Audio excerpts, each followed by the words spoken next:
பாட்டாளி மக்கள் கட்சியின் சார்பில் நாளை மகாபலிபுரத்தில் நடைபெற இருக்கக்கூடிய பொதுக்குழுவிற்கு தடை விதிக்க வேண்டும் என்று இன்று ஒரு வழக்கு தொடரப்பட்டது. அந்த வழக்கை காலை விசாரணைக்கு எடுத்துக்கொண்ட நீதிபதி அவர்கள் இருதரப்பினரும் அழைத்து ஒரு சுமூகமான ஒரு தீர்வை எட்டுவதற்கான ஒரு முயற்சியை மேற்கொண்டார். அந்த இருதரப்பினரும் பாட்டாளி மக்கள் கட்சியினுடைய நிறுவனர் மருத்துவர் ஐயா அவரிடம் அவருடைய அந்த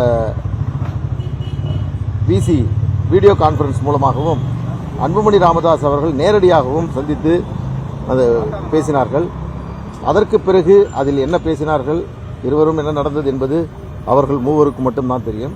அதற்கு பிறகு இந்த வழக்கினுடைய விசாரணையை எடுத்துக்கொள்வதாக கூறி அரசு தரப்பில், மனுதாரர் தரப்பில், எங்கள் தரப்பில் நாங்கள் எல்லோரும் ஆஜரானோம். 3 தரப்புடைய வாதங்களையும் கேட்ட பிறகு இப்பொழுது நீதியரசர் அவர்கள் இந்த வழக்கில் தீர்ப்பு வழங்கியிருக்கிறார். வழக்கை தள்ளுபடி செய்து உத்தரவிட்டிருக்கிறார். நாளை அதன் மூலமாக திட்டமிட்டபடி பாட்டாளி மக்கள் கட்சியினுடைய பொதுக்குழு என்பது நாளை நடைபெறும். தமிழகத்தினுடைய பல்வேறு பகுதிகளிலிருந்து வரக்கூடிய தொண்டர்கள் இன்றிலிருந்தே அவர்கள் புறப்பட தயாராக இருக்கிறார்கள். அதன் அடிப்படையில் நாளை நடைபெறக்கூடிய பொதுக்குழுவிற்கு எந்த தடையும் இல்லை. இந்த மனு தள்ளுபடி செய்யப்பட்டிருக்கிறது என்று சொல்லியிருப்பது எங்களுக்கு மகிழ்ச்சி அளிக்கிறது. இந்த வழக்கை பொறுத்தவரையில் நீதியரசர் அவர்கள் இருதரப்பினரையும் சமாதானம் செய்து ஏதாவது ஒரு நல்ல ஒரு இணக்கமான சூழலை ஏற்படுத்தலாம் என்று அவர் எடுத்த முயற்சிக்கு நாங்கள் நன்றி தெரிவித்துக் கொள்கிறோம். அந்த முயற்சி ஒரு நல்லெண்ணத்தின் அடிப்படையில் எடுக்கப்பட்ட முயற்சி. ஆனாலும் அதையும் தாண்டி இந்த வழக்கை விசாரித்து இன்று தீர்ப்பு வழங்கியிருக்கிறார். நான் பல்வேறு இதுபோன்ற வழக்குகளில் நடத்தி வெற்றி பெற்றிருக்கிறோம், மகிழ்ச்சியாக இருக்கிறோம். ஆனால் இன்றைக்கு இந்த வழக்கில் வெற்றி பெற்றிருந்தாலும் கூட எங்களுக்கு அது ஒரு பெரிய இதை ஒரு வெற்றியாகவோ அல்லது ஒரு கொண்டாட்டமாக எங்களால் அதை பார்க்க முடியவில்லை. காரணம், இந்த பொதுக்குழுவை நிறுத்த வேண்டும், இந்த பொதுக்குழு நடக்கக்கூடாது என்று மனு தாக்கல் செய்யப்பட்டிருப்பது எங்களுக்கெல்லாம் பெரும் கவலை. அதன் மூலமாக நாளை பொதுக்குழு நடப்பது என்பது உறுதியாக இன்று நீதிபதி அவர்களால் தெரிவிக்கப்பட்டிருக்கிறது. மருத்துவர் அன்புமணி ராமதாஸ் அவரிடம் இந்த தீர்ப்பினுடைய விவரத்தை தெரிவித்திருக்கிறோம். ஒட்டுமொத்த பாட்டாளி மக்கள் கட்சியினுடைய அனைத்து நிலை நிர்வாகிகளும் தொண்டர்களும் ஒரு பெரும் மகிழ்ச்சியில் இன்றைக்கு இருக்கிறார்கள். அடுத்து வரக்கூடிய தேர்தலுக்கான பணிகளை மேற்கொள்வதற்கான ஒரு ஆலோசனை செய்வதற்கான பொதுக்குழுவாக நடக்கிறது. வழக்கினுடைய வாதத்தின் பொழுது மனுதாரர் தரப்பில் அவர்கள் சொன்னார்கள், நாங்கள் பாட்டாளி மக்கள் கட்சியினுடைய அந்த விதியையே நாங்கள் திருத்தி இருக்கிறோம், மாநில செயற்குழு கூட்டத்தில் அதை நாங்கள் உறுதி செய்திருக்கிறோம் என்று அவர்கள் தெரிவித்தார்கள். இந்த வழக்கு முறையாக தாக்கல் செய்யப்படவில்லை. இந்த வழக்கு தாக்கல் செய்வதே சட்டவிரோதமானது. இது ரிட் ஜூரிஸ்டிக்ஷன் தாக்கல் செய்வது சரியல்ல, இது சிவில் வழக்காகத்தான் தாக்கல் செய்ய வேண்டும் என்று நாங்கள் முறையிட்டோம். அதேபோன்று இந்த வழக்கை தாக்கல் செய்த மனுதாரர் முறையாக பாட்டாளி மக்கள் கட்சியினுடைய பொதுக்குழுவால் தேர்வு செய்யப்பட்டவர் அல்ல, அவர் ஒரு நியமனம் செய்யப்பட்டவர் என்பதையும் நாங்கள் எடுத்து தெரிவித்தோம். அதேபோன்று பொதுக்குழுவை கூட்டுவதற்கான அதிகாரம் என்பது பொதுக்குழுவால் தேர்ந்தெடுக்கப்பட்ட பொதுச் செயலாளருக்குத்தான் இருக்கிறது. இன்றைக்கும் வடிவேல் ராவணன் அவர்கள்தான் பொதுச் செயலாளராக இருந்து வருகிறார். இந்த கூட்டத்தை நடத்துவதற்கு தலைமை தாங்கக்கூடிய அதிகாரம் என்பது பாட்டாளி மக்கள் கட்சியினுடைய தலைவர் மருத்துவர் அன்புமணி ராமதாஸ் அவர்களுக்குத்தான் இருக்கிறது. இந்த பொதுக்குழுவை பொறுத்தவரையில் நிறுவனராக மருத்துவர் ஐயா அவர்கள் அழைக்கப்பட்டிருக்கிறார். நாங்கள் முறையாக அவருக்கு நேரடியாகவும் இணைய வழியின் மூலமாக, அதாவது இமெயில் மூலமாகவும் வாட்ஸ்அப் மூலமாகவும் இந்த கூட்டம் நடத்துவதற்கான அழைப்புதழை மருத்துவர் ஐயா அவர்களுக்கு அனுப்பியிருக்கிறோம். அவர் நாளை கலந்து கொள்ள வேண்டும் என்று இந்த நேரத்தில் மீண்டும் அவருக்கு உங்கள் மூலமாக இந்த அழைப்பை அவர்களுக்கு விடுக்கின்றோம்.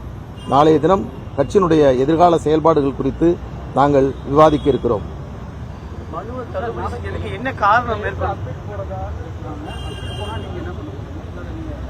இல்லை, நாங்கள் இப்போ இன்னைக்கு இந்த மாதிரி தீர்ப்பு வந்திருக்கிறது. எந்த நடவடிக்கை அவர்கள் மேற்கொண்டாலும் அதை நாங்கள் சட்ட ரீதியாக சந்திப்போம். இது காலந்தாழ்ந்து கடைசி நிமிடத்தில் இதுபோன்ற ஒரு பரபரப்பான சூழ்நிலையை ஏற்படுத்திக்க வேண்டிய அவசியம் இல்லை. நாங்கள் அறிவித்து 10 நாட்கள் ஆகிறது, 8 நாட்கள் ஆகிறது. எனவே அவர்கள் இதை எதிர்த்து வழக்கு தொடர வேண்டும் என்றால் என்றைக்கோ செய்திருக்கலாம். ஆனால் இது கடைசி நிமிடத்தில் இதை செய்திருக்கிறார்கள். அவர்கள் எந்த சட்ட நடவடிக்கை மேற்கொண்டாலும் அதை எதிர்கொள்வதற்கு நாங்கள் உறுதியாக இருக்கிறோம். எந்த பிரச்சனையாக இருந்தாலும் அதை சந்திப்போம். ஏனென்றால் நாங்கள் எல்லாம் மருத்துவர் ஐயா அவர்களால் வளர்க்கப்பட்டவர்கள். எந்த எதிர்ப்பு வந்தாலும் அதை சமாளித்து எப்படி அதை வெற்றிகரமாக அதை வெற்றி பெற செய்ய வேண்டும் என்பது போன்ற கலைகளை, அந்த பயிற்சியை நாங்கள் பெற்றிருக்கிறோம். நிச்சயமாக பாட்டாளி மக்கள் கட்சியினுடைய நாளைய பொதுக்குழு என்பது தமிழக அரசியலில் புதிய சரித்திரத்தை உருவாக்கக்கூடிய ஒரு பொதுக்குழுவாக நிச்சயமாக இல்லை. நாங்கள் முதல்ல இது மெயின்டெனபிலிட்டியே இல்லை அப்படிங்கிற அடிப்படையில் பண்ணோம். அந்த வழக்கை தாக்கல் செய்யும் அதிகாரம் என்பதே அவருக்கு இல்லை என்பதை அவரிடம் தெரிவித்தோம். இன்னும் சொல்லப்போனால் இந்த நம்ம கூட்டம் நடக்கக்கூடியது மகாபலிபுரத்தில் இருக்குது. மகாபலிபுரம் செங்கல்பட்டு மாவட்டம், ஆனால் அவர்கள் காஞ்சிபுரம் மாவட்டம் என்று அதிலே குறிப்பிட்டிருக்கிறார்கள். அன்புமணி ராமதாஸ் அவர்கள், அவருடைய பெயர் அன்புமணி ராமதாஸ் அவர்கள், ஆனால் அவரை ஆர் ராமதாஸ் என்று அவர்கள் குறிப்பிட்டிருக்கிறார். இதையெல்லாம் நீதிபதி அவரிடத்தில் நாங்கள் எடுத்துச் சொன்னோம். அவர்கள் தரப்பிலும் அவருடைய வாதத்தை முன்வைத்தார்கள். எங்களுக்கு அதிகாரம் இருக்கிறது, நிறுவனர் தான் கட்சியை உருவாக்கியவர், நிறுவனர் தான் இந்த மாற்றுவதற்கு என்று எல்லாம் சொன்னார்கள். இன்னொரு செய்தி, அவர்கள் பதவிக்காலம் என்பது முடிந்துவிட்டது என்று சொன்னார்கள். பதவிக்காலம் முடிந்துவிட்டால் அந்த பதவி போய்விடும் என்று கட்சியினுடைய விதியில் இல்லை. எனவே அடுத்த பொதுக்குழு வருகின்ற வரை அந்த பதவி வகித்தவர்கள் தொடர்வார்கள். 2010ஆம் ஆண்டு இதேபோன்று தேர்தல் நடைபெற்று 2013ஆம் ஆண்டு தேர்தல் நடைபெற்றிருக்க வேண்டும். ஆனால் 14ஆம் ஆண்டு தான் தேர்தல் நடைபெற்றது. அப்பொழுது ஜி.கே. மணி அவர்கள் தலைவராக இருந்தால் அப்பொழுது ஓராண்டு நீட்டிப்பதற்கான கடிதம் என்பது அப்பொழுது வழங்கப்பட்டிருக்கிறது. இப்படி அது காலம் நீட்டிப்பு என்பது தேவை என்றால் செய்து கொள்ளலாம் என்றுதான் விதியில் இருக்கிறது. அந்த அடிப்படையில் இந்த வழக்கு தள்ளுபடி செய்யப்பட்டு நாங்கள் கூட்டம் நடத்துவதற்கு, பொதுக்குழு நடத்துவதற்கு அனுமதி வழங்கியிருப்பது எங்களுக்கு மகிழ்ச்சி அளிக்கிறது. தொண்டர்கள் உற்சாகமாக கிளம்பி நாளை பொதுக்குழு நடக்கக்கூடிய இடத்திற்கு வர வேண்டும் என்று இதன் மூலமாக அன்புமணி ராமதாஸ் அவர்கள் தொண்டர்களுக்கு அழைப்பு விடுக்க வேண்டும் என்ற செய்தியையும் என்னிடம் தெரிவித்திருக்கிறார். அந்த விதத்தில் இந்த தீர்ப்பு என்பது எங்களுக்கு பெரும் மன நிறைவை தருகிறது. எங்களுக்கு தேவையில்லை, நாங்கள் தான் கேஸ் ஜெயிச்சிருக்கோம். எங்களுக்கு கூட்டம் நடத்துறதுக்கு அனுமதி கொடுத்திருக்காங்க. அதனால இது நாங்கள் அதுக்காக போகணும்னு தேவை இல்லை. அந்த வழக்கு கரெக்ட், நீங்க கேட்கறது முக்கியமானது. அவர்கள் சட்டம் ஒழுங்கு பிரச்சனை ஏற்படும் இதற்கு முன்பாகவே டிஜிபி அவர்கள் அன்புமணி ராமதாஸ் அவர்கள் தமிழகம் முழுவதும் நடைபயணம் செய்யக்கூடியதற்கு தடை விதிக்க வேண்டும் என்று ஒரு மனுவை மருத்துவர் ஐயா அவர்களின் சார்பில் கொடுக்கப்பட்டது. அதனுடைய நகல்தான் காவல் கண்காணிப்பாளர்களுக்கு அனுப்பினார்.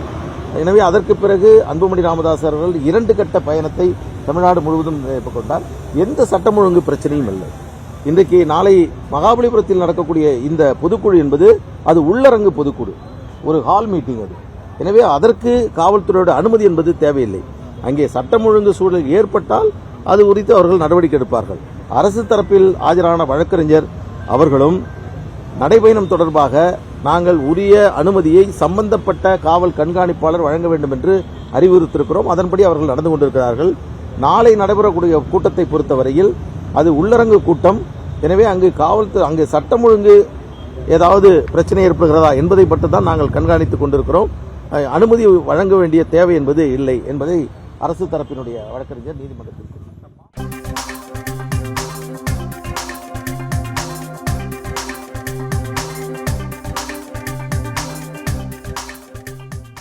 பிளே ஸ்டோர் மற்றும் ஆப் ஸ்டோரில் இருந்து பாலிமர் செயலியை QR கோடு மூலம் பதிவிறக்கம் செய்யுங்கள்.